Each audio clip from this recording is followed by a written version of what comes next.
Howdy, folks. Just wanted to do a quick shout out today. I'll give you one guess who this shout out is for. Had a pretty cool little mail day today, and I had an interaction with old Sarge Dan, and it's actually kind of funny, but he responded to something I had said about an SSPC Gary Carter card, and he said he had one. Well, he ended up sending one out to me, and here it is.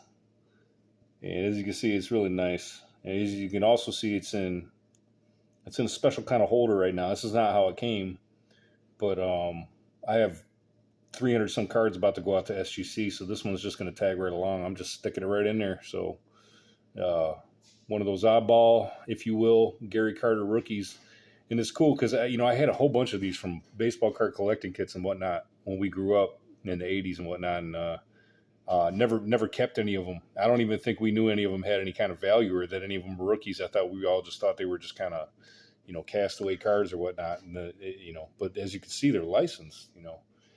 He's got the logo on there. He's got his name on there and everything else. I mean, this thing looks brand new. So thank you so much, Dan. That's just really cool of you. And I'm just sending it right off to grade. So I got it today. It'll be going out hopefully this week. So I'm waiting on a call from my rep to run the bulk rates for me, and then it'll be going out. So, but he also sent a bunch of other stuff too. So these are awesome. A lot of people say with the movie sets that these are the best cards because it's the header card is essentially the poster. So, and I remember especially when we were kids, those were the cards that everybody seemed to want.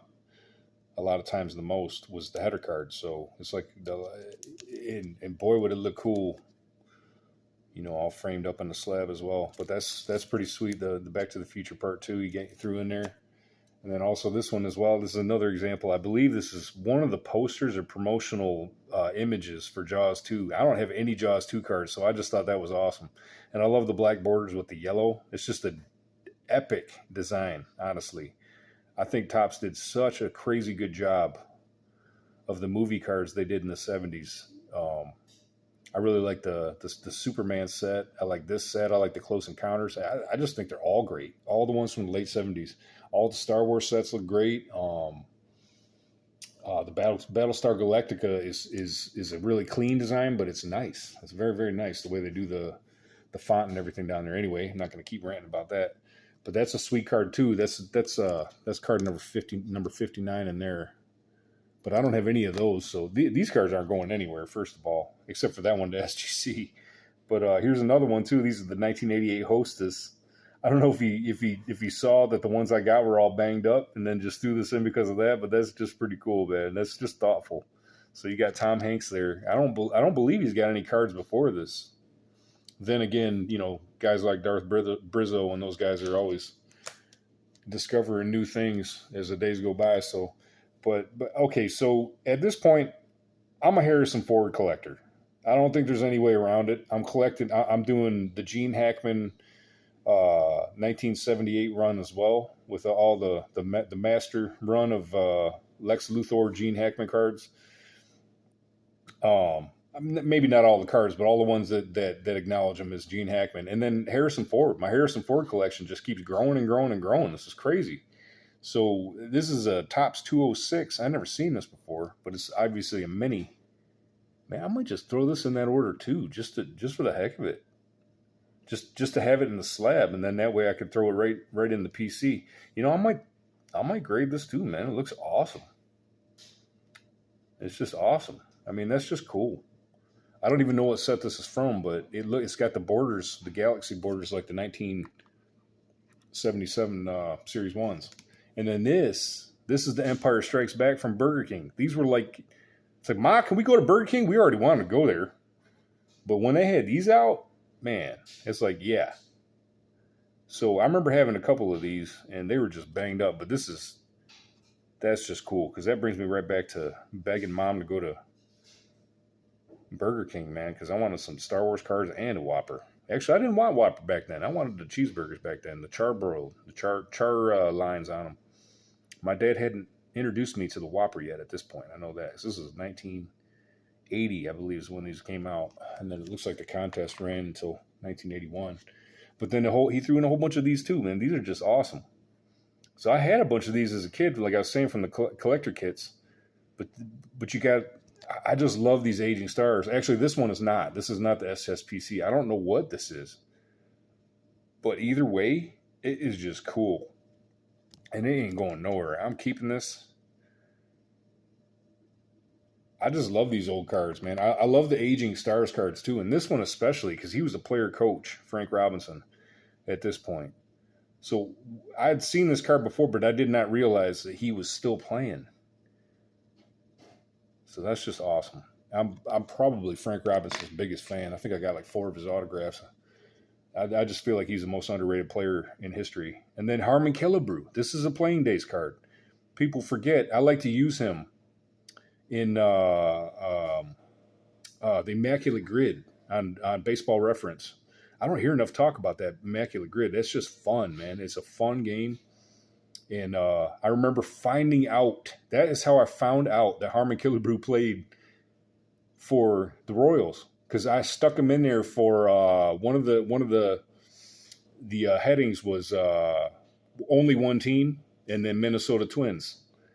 And I didn't even think about it for more than a second. I was like, click, Killebrew, and then what? And then I had to look on Wikipedia or whatever it was, or MLB, and then I'm like, dang, I didn't realize he played for another team other than the Twins. So that's how I learned that. But I love that Immaculate Grid. I'd love to see people doing videos about that. And then you got old Willie here. This is just sweet. This is after his playing days, but how cool is that, man? It's just like sums up his whole career. You know, with that smile. It just says it all. Says it all. That's a man that knows he accomplished something right there. That's sweet. Thank you, Dan. But then it just keeps coming. I can't even believe it. But look at this. Mike Morgan. So, he couldn't have known this. This guy, going back to the Immaculate Grid, this is the go-to. If you're stuck on somebody and you just can't think of nothing and you need to throw a dart at the board, throw the Mike Morgan dart. You can throw the Mike Morgan dart. You got like a LaTroy Hawkins dart. There's a couple other guys that are just go-tos. If you're you're in a crunch and you just need an obscure one, if you ever need a dart throw, man, go with Mike Morgan. He played for so many teams. So I just think it's hilarious because I use this guy in the Immaculate Grid all the time, constantly. I've played, I think I've played all 440 of them at this point now. I went back and played the old ones. But I cannot I bet you I've used Mike Morgan 60 times, probably 60 times at least. And I've used them a couple times and it didn't work too. And I'm like, oh, crap, But it's a dart throw a lot of times. I do know a lot of the teams he played for now. But look at this. 1977 Star Wars Han and Chewbacca. I can't even. This goes right into the Harrison Ford collection, man. So at this point, it's like every card that acknowledges Harrison Ford as Harrison Ford in any Han card I can get like this, especially like this one. I'm just keeping them, man. I'm keeping them. I'm holding on to them. Probably my favorite actor if I ever had to pick, either him or Clint Eastwood. And so thank you, Dan. That's just really cool and thoughtful, man. I saw that. I'm like, what? Are you kidding me? Are you absolutely kidding me? And a lot of times, man, these things, they look super amazing, even though when they're in sixes, because I don't think half the people in the world understand this whole sticker thing. Either way, it's a ridiculous, awesome card sticker, and it goes right into the PC. So thank you, Dan. I just wanted to give you a shout out, buddy. That's just so cool. And obviously I owe you one, and I really don't know 100% what you collect, but I'll have to look into that and I'll reach out to you. But obviously I've never had anybody make me feel like a part of a community before, but this is the closest thing I've ever had to that. And obviously this is above and beyond. And it's funny too, because I had been trying to reach out to Dan because I thought he had a 1975 Robin Yount PSA 8, which he doesn't. So I don't know if I read it wrong on John's PDF for the For Collectors Trade Night or whatever, but that's how I was reaching out to Dan for that already, or wanting to, and he's like, "What are you talking about?" somebody else got a PSA 8 Robin Yount old label, and I was hoping to trade it from him, but one of the trade nights had that, and it's funny because he had to set me straight on that. But old Sarge, man, True Blue, that's a classy guy right there, and I just wanted to make sure I gave him credit for what an amazing care package. Just so cool, man. What a cool thing to see in the mailbox today. I picked it up. It's like a brick package he sent, and I'm like, what in the world is this? Couldn't even put two and two together. I didn't remember buying nothing. So anyway, long video just to say thank you, but thank you so much, Dan. God bless you. And like I said, that's the kindest gesture I think I've ever had from anyone, and that's the closest I've ever felt to being part of any kind of community. So thank you. That's can't wipe a smile off my face, man. That's just really cool. So yeah, thanks, Dan. God bless you, man. Take care.